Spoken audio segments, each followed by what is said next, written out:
Hey guys, welcome back to an episode by Burn World to my review, my movie review for Deadpool 2. So I went and saw it today. For me, the second official day it's been in theaters. When I usually go see movies, in theaters. And so last one, the first one, of course, I went and saw with my little brother, my big brother, and my dad. This one I actually just went with my mom. So I mean, might be kind of weird, just like, what'd you do this weekend? I went and saw Deadpool 2 with my mom, but as you hear in this review, there was a weirder happening. So here we go, just getting right into it. So Deadpool 2 is directed by David Leitch and is the sequel to 2016's Deadpool, which is still in my top 10 favorite movies of all time, and I have seen hundreds of films so far, as you guys know. It is also still the highest grossing rated R movie of all time. It is my second most anticipated film of 2018 after, of course, Avengers Infinity War.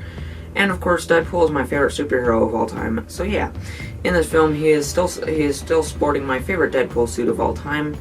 And he is also still using my favorite handgun, the Desert Eagle .50 Action Express. And of course, I have drawn him a lot. And yes, a stunt woman was killed on set after crashing her motorcycle straight into a wall, so RIP to her. They are also still using my favorite plane of all time, the SR-71 Blackbird, as the X-Jet, as they have been for a long time now. And lastly, this film relates a lot more to classic Deadpool comics and the 2013 Deadpool video game, which I have played through with Cable and Domino. And lastly, this film is what Deadpool talked about on the Ferris Bueller's Day Off post-credits scene on the first film, and this is a spoiler review just in case if you have not seen it yet. Anyway, it stars Ryan Reynolds as Deadpool / Wade Wilson, Josh Brolin as Cable / Nathan Summers, Marina Baccarin as Vanessa, TJ Miller as Weasel, Zazie Beetz as Domino, Julian Dennison as Russell Collins / Firefist, Brianna Hildebrand as Negasonic Teenage Warhead, Stefan Kapicic as Colossus, Karen Sony as Dopinder, Leslie Uggams as Blind Owl, Rob Delaney as Peter, Bill Skarsgård as Zeitgeist, Terry Crews as Bedlam, Louis Tan as Shatterstar, Brad Pitt as The Vanisher, Jack Kessie as Juggernaut, and Shioli Kutsuna as Surge. This film is about a cyborg Cable who travels back in time to current day from a dark dystopian future to stop Russell from killing his family in the future. So Wade Wilson must get back with the returning characters of Colossus and Negasonic Teenage Warhead, and also new heroes who make up the team X-Force. Anyway, this film starts off with Deadpool wandering around doing stuff in his apartment until he lies down on some gas barrels and then flicks his cigarette into one, blowing up his whole apartment, and then he talks about the past few weeks that led up to it. So it then shows Deadpool's world tour with X Gon' Give It To Ya song again, where he battles goons in Asia until he, in like a cool little montage scene, until he eventually finds the main one, but gets chased out by a ton of men and escapes with Dopinder as his driver again. It then jumps back to Wade coming home to his anniversary with Vanessa, and he gives her a skee ball token from their first date, and she gives him a thing and says that they can now have a baby, or they can have a baby now. So eventually the two start discussing names until Deadpool says get down and the door blows open and the goons come in, as Wade fends them off, and then he turns to Vanessa and says thank God I didn't have to use the cream cheese spreader. And then the last guy shows up and Wade misses right as he shoots, and in a slow motion scene Vanessa gets shot and slowly dies, which I was not expecting at all. And Deadpool says, don't worry, I die in this one too. And then he chases the man as he crashes into another car, and so Wade gets him and then hugs him, but then turns him right as a bus hits both of them. And then we get this film's version of the opening credits from the first one, but this one has Celine Dion's brand new Ashes song, playing with a beautiful 007 opening type scene, which of course has items from the characters and Easter eggs, and then it ends with the bullet casings raining down onto Deadpool like the first teaser poster. And I love the credits, like, directed by one of the guys that killed the dog on John Wick, etc., since David Leitch was one of the stuntmen on there, and he was one of the ones that killed the dog on John Wick. Chapter 1, anyway. It then cuts back to Deadpool saying, so yeah, we're all caught up, and then everything blows up, and then it cuts to Colossus coming in and taking all of the limbs of Deadpool and putting them into a body bag, where he puts himself back together. He takes him to the X-Men mansion, and still in the bag, he says, "Oh God, I know that voice." And so in the mansion, Wade is back in his sandals, and he rides around in Professor Charles Xavier's power chair while Colossus yells at him from across the house. And then he finds him on the couch wearing Professor X's helmet from some of the other X-Men movies, and he says that it smells like Patrick Stewart, and he makes another joke about where all the other X-Men are in the studio not being able to afford it, and then he actually finds a room with Professor X, Quicksilver, Beast, etc. as they close the door. And throughout this scene, he acts like he is a teenager going through a bad breakup. And then Negasonic Teenage Warhead meets up with them, and her new girlfriend introduces herself, who is Surge. And they continue trying to recruit him as an X-Men, and eventually they have to head over to a mutant hospital to take care of an out-of-control kid. Once they arrive, there is already fire and wreckage, and Russell is yelling at them, and Deadpool is wearing his little X-Men jersey. They are all trying to reason with him, but after joking with him, he starts fighting them. Until Wade calms him, and he sees marks on his neck from the doctors at the hospital abusing him. So he avoids Colossus's rules and shoots two of them, and then the SWAT team guys get power eliminating neck braces on Russell and Wade. And Russell tells them to take him to the ice box because it would be better than that place, and so they do. It then shows Wade flying through memories and then into a heavenly looking apartment where he sees Vanessa in a chair but can only talk to her, but is stopped by an invisible wall. And she tells him that he has to do something, but he does not understand. And he wakes back up and goes to Blind Owl's place and talks to her about what he should do, and says that he's going to do something bad. It then shows Cable in his burnt down house with the cinder skeletons of his wife and daughter, and so he takes her teddy bear and uses his watch thing to go back to current day. And then back at the icebox, Wade and Russell get put into the same cell, where Wade starts to try dying again, as Russell pulls his prison shank out of his, and they get into a fight later on while in the cafeteria, and then Cable blows through a wall elsewhere in the prison, and then Cable in his weird skin-tight, and earlier on, Cable in his weird skin-tight suit, stole a couple of rednecks' truck, and then prepares all of his guns and armory. And back in the cell, they hear something, and Wade says, "Oh, that's just the biggest guy in here. He is a monster," right next to a big bowl of foreshadowing. And right there, I started getting super excited. And then Cable finally gets to the cells and smashes the controls, freeing everyone, and then grabs the wires and finds out which room Wade and Russell are in. He goes in using his grenade blast and his orange shield thing, and then blows up the cell right as they are running back to it. Cable and Wade start fighting, but Wade still cannot use his powers, so he cannot really stand a chance against Cable. And Russell runs away to the huge cell and gives food to the big guy and starts talking to him about being partners and him breaking him out of there. But then Wade falls off a high-up walkway onto a table, breaking his upper half from his bottom half. But and his neck brace off. So when he wakes back up, he says, "Hello, powers," and goes back after Cable. They both fight some more, and my favorite part was when Wade asked Cable 3 questions about the future, with one of them being, "Is dubstep still a thing?" And then Bangarang by Skrillex starts playing as they fight. But then Deadpool starts talking about a hero hitting rock bottom, and then gives a few examples, with my favorite one being, "Or like the people on the Human Centipede signing on to that movie."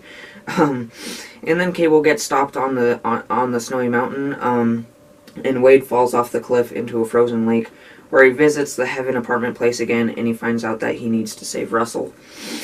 But then back in prison, everyone gets loaded into detachable pod things onto the big trucks, and they start heading into a different place in a city. And so Deadpool meets up with Weasel and Dopinder back at the bar. And they start the interviews for the members of X-Force, and Dopinder really wants to be a part of it, but they won't let him. So he freaks out when they do let Peter be a part of it. But then once they're all recruited and everything, they all get onto the plane to rescue the kid. And they're all really happy and excited, and have a team hype-up session and make up their little battle sign, which is the crossed arms, just like the Wakanda salute. and Wonder Woman's thing. And Peter wipes sunscreen all over himself and says, I don't know about this Cable guy, but nothing has killed as much people as melanoma has. And then they jump out to Thunder by AC/DC, and Peter sits on the edge of the loading dock thing. So Deadpool gives him a little push. They all have fun, but then Deadpool lands on a billboard and yells at the rest of the team on how to land correctly, but yes, none of them make it. Shatterstar lands on a helicopter's propellers right as it was getting ready to take off, and green blood and his hair splatter everywhere since he comes from Planet Mojo. And then Bedlam landed right as a bus rams right into him. Then Zeitgeist lands into the shredders of some construction vehicle and lives for a little bit, and so Peter becomes the hero and tries to save him. But then Zeitgeist's little mask thing falls off, and he throws up his acid vomit all over Peter, killing him, and then he gets shredded the rest of the way. But Domino successfully lands after passing by a tower with Stanley graffiti on it, as this film's cameo.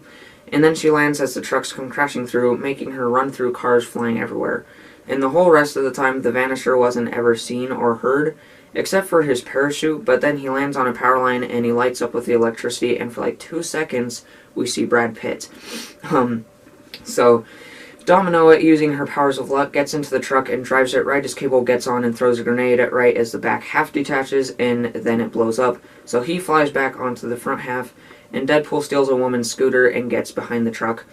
And Cable throws the detachable pod things at him, but he eventually gets on and they fight. And Bangarang plays again. And this is where we get that hilarious scene where they make fun of Deadpool's bullet splitting and then blocking the rest of them, scene from X-Men Origins Wolverine. But he splits the bullet and the rest just hit him. Because that's, of course, more realistic. And then Wade makes Cable shoot the African-American guy that was fighting them back in prison, and so the jokes begin of Cable being racist. But then Russell gets out of his pod thing and starts talking to the big guy again, and right as they get onto a bridge, the big guy says knock knock, and bursts out right onto Cable, and then smashes the floor, making the bridge crumble beneath the truck, making it all go slow motion. And then Domino flies into a giant inflatable panda with her luck, and everyone else just crashes. And yes, Juggernaut breaks out right behind Russell and Deadpool fanboys, since he is his favorite X-Men character from the comics. And I did too, because it was rumored that Jack Kessie was going to play the main villain, maybe Juggernaut, but it was all cut out from the final film. So I thought that he wasn't actually going to be in this film, but then but anyway, he then rips Deadpool in half, and Russell ditches him for not accepting him as a partner earlier on, and him and Juggernaut run away, and Domino wears Wade like a backpack to get away. And then it shows Cable under rubble, and then his arm moves. So back at Blind Owl's place, Deadpool rests with one of the funniest scenes because his legs are growing back, so they look like a 5-year-old legs, and the rest of them, and the rest of the team shows up, and each has their own comments about it. And him crossing his legs and walking later on with Weasel's comments was just great.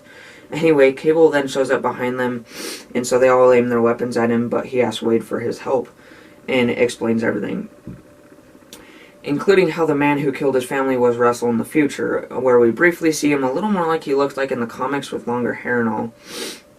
And so they all allow Cable to team up with them, but with their deal, and Dopender drives them all back to the X-Mansion to get Colossus, Negasonic Teenage Warhead, and Surge.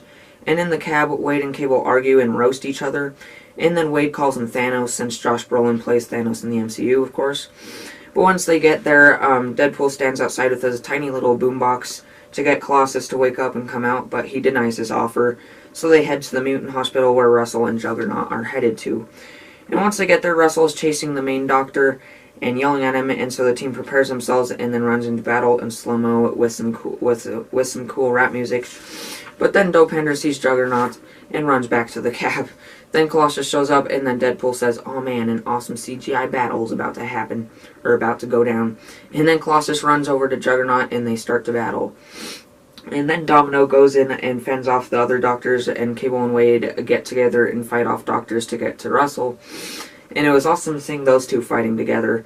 And then a scene happens where Deadpool gets thrown into a fence and gets one of the sharp-pointed rods through his head. And then we get a scene a lot like the one where Ajax put that knife into Wade's head, and then he looked up at Vanessa with the music playing, and it gets interrupted. But for this one, the music plays while Colossus picks up Deadpool, and he makes his little gestures again. until Colossus pulls the rod out of his head, and then Negasonic Teenage Warhead and Surge show up. And Surge uses her electric chains to wrap around Juggernaut and makes him fall into this little pool of water. And then Colossus rips the back of his pants, and then the chains get stuck in his butt. And then they shock him, and he falls into the water, shocking him and the water and everything, finishing him off. Then Russell is about to finally kill the main Doctor, but Cable and Wade stop him. That way Russell can't even get a little taste of killing, so he never becomes a villain in the first place. And then Deadpool puts on one of those neck brace things that disable superpowers. And then Cable shoots at Russell right as Wade accidentally gets in the way, and he ends up shooting him. But then Russell gives in and tries to cry, and starts to cry, and him and the team go over to Wade as he starts to die. He talks as he passes and then dies, but says, "Wait," as everyone is walking away, and then says, "Man, this is harder than I thought." But he dies, but then says, "Do you guys see that light? Oh, wait, that's the sun. Don't stare at that for too long." And this happens about one or two more times, but then he says, "No, I feel it this time." He makes one more funny joke at each one of the other characters, gets Colossus to say a cuss word for the first time ever, which he ends up saying by himself a second time later on. And then he officially dies. He goes back to the Heaven apartment and walks over to Vanessa as she gets up, and he walks over through the invisible wall and instantly turns back into regular Ryan Reynolds. And he asks if this is heaven, and she says it is now. But after some talking, she tells him that it's not his time yet, and eventually he decides that he has to go back to his family, since according to him, this is a family movie. And then he gets back, and Cable, using his watch thing and the teddy bear, gets back to normal, and he tries going back in time to before the battle started, and Wade tells him not to because it will use the last of his time traveling energy. But he says that it's fine because just going to stay But he says that it's fine because he's just going to stay in the current day for a while, since he knows that his family is alive again and safe. And he puts his arm over Wade's chest, and then later, when he gets shot again, it's revealed that Cable put the skee-ball token in his suit, and that somehow caught the bullet. And then they walk away from the main Doctor, and then they walk away as the main Doctor comes over to them and starts yelling at them. And Deadpool stops everyone from killing him and says that karma will come for him. And then Dopender in his cab comes flying out of nowhere, smashing him, and then Dopender comes out very happy. And then they walk away with the water, with Juggernaut in it still getting electrified in the background. And then it ends. The credits have drawings of Deadpool again, and then the drawings represent each character as their names come onto the screen, and then we get our first after-credit scene where Negasonic Teenage Warhead and Surge finish fixing Cable's device, and they give it to Deadpool and say that probably wasn't a good idea. Then the next after-credit scene is Deadpool going to the moment Vanessa got killed, and this time he actually hit the goon with the cream cheese spreader, and then he got shot in the face instead of Vanessa in the chest, supposedly saving her life, but it's not confirmed if she's still alive. And then he goes back to when X-Force was landing, and he saves Peter's life by telling him to go home instead. And the final one is he then goes to the end of X-Men Origins Wolverine, where Deadpool finds Wolverine, but then it gets shot in the head and falls over, and then Deadpool walks over and talks to Wolverine as he empties the rest of his mag on the other Wade. And then it shows Ryan Reynolds completing the script of Green Lantern in the final final credit scene. And then he gets shot in the head, and it shows Deadpool behind him, and he says, "You're welcome, Canada," and then it officially ends. He made fun of that version of Deadpool and Green Lantern a lot more on the first Deadpool, but on this one, those two little scenes I think were better than any of those.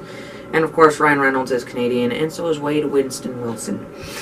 So for my pros, there are a lot. First off, almost all of the humor on this one landed and went along with the actual story, kind of like the film A Fish Called Wanda, and a lot more than the first film. And in that way, it was so much better.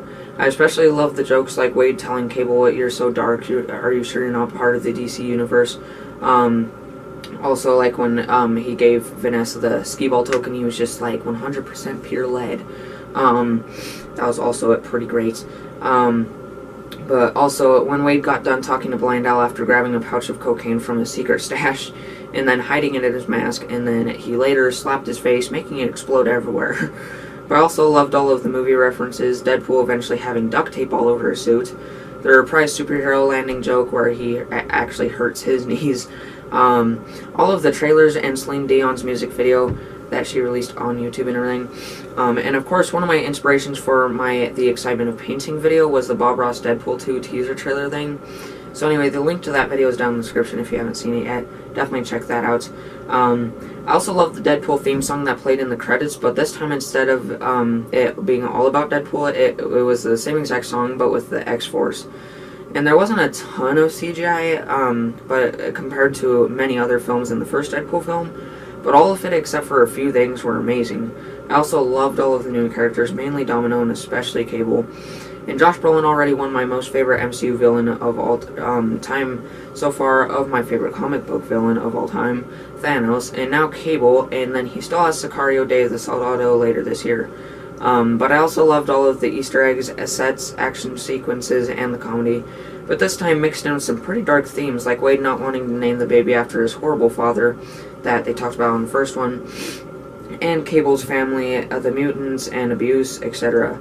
But also the jokes relating to relevant topics. Also, whether you're talking about Cable, Russell, but probably not Juggernaut, the first two were so much better than Ajax from the first film, as villains / anti-heroes, I guess.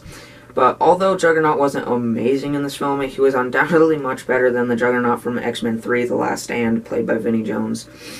And much more. I also loved the whole movie, how the whole movie was just adults and teens laughing. This is just kind of my theater, it's not really the movie, but it's just kind of a cool little experience I was talking about. Before I started this review about me and my mom going to see it, this is the more weird thing. So also loved how the whole movie was just adults and teens laughing, and then while Colossus was holding Deadpool, a like 6-year-old kid just burst out laughing up front, which was random and funny, because it was just 6-year-old. He probably only laughed at the physical comedy because he probably didn't get any of the other jokes. At least I hope not. But for my cons, first off, I honestly really liked Weasel a lot more in this one, and his little insult lines that he always does. But since T.J. Miller has been out of control lately with in real life with the sexual assault accusation, the drunken bomb threat that he said that a woman had a bomb on his train that he was riding on, etc. Now if they make a third one, they said that he is done with this one, or after this one. But also, this one might not be as rewatchable as the first one, but also, I was really hyped for the members of X-Force, but each one of them literally had about 3 minutes of screen time and got killed off. And I know he did go back in time and save Peter's life, but he was kind of he was kind of like the Groot of this one, like the one that like everyone loves and stuff, so I don't know if he just saved him or if he saved the other members of X-Force, but it never shows it, so I don't know. But yeah, so I don't think any of them are really that big of characters in the comics. I don't know if they'll be bringing them back or anything. But yeah, so anyway, but at least it did kind of save the movie from getting bloated with all of the characters like the members of X-Force, Cable, Juggernaut, etc. Because like with like Cable and all the new characters in X-Force and all that, I thought it was gonna be fine. But then once there's that like thing hinting towards Juggernaut, I was just like, oh, okay, that's kind of getting on Age of Ultron level, kind of getting too many new characters and plot lines, might get bloated, but since they killed off all of them really quick, it kind of saved room for Juggernaut, and so it wasn't really bloated at all. But yeah, so, but also, the joke of him calling himself an X-Men and then some other character saying trainee wasn't really funny in the first place, and it was used a lot throughout this film. And lastly, at times, the editing got really bad, and it was super choppy. But luckily, when it did happen, it was only for a few seconds. And same thing with the CGI. It was just mainly with a few of the cars flying over Domino in that one scene. But that is about it.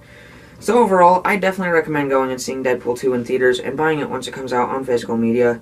Deadpool was an insanely hard film to create a good or better film as a sequel to, but somehow a stuntman that now doubles as a director managed to pull it off. He's only done a few movies, including Atomic Blonde, which I heard wasn't too great and was pretty boring, and a few others, but honestly, although this one might not be as rewatchable as the first one, I honestly liked it just a little bit more than the first one.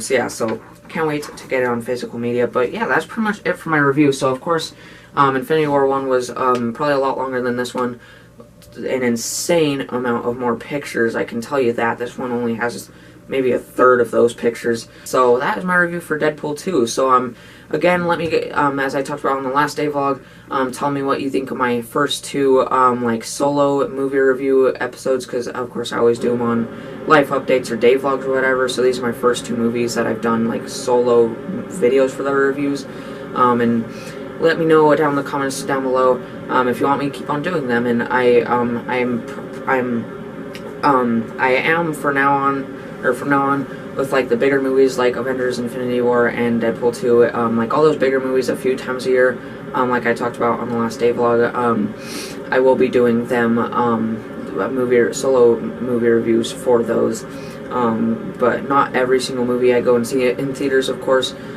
because, of course, that would be a lot. But yeah, but it's not an insane amount of editing, it's just adding all the pictures and everything at the right moments.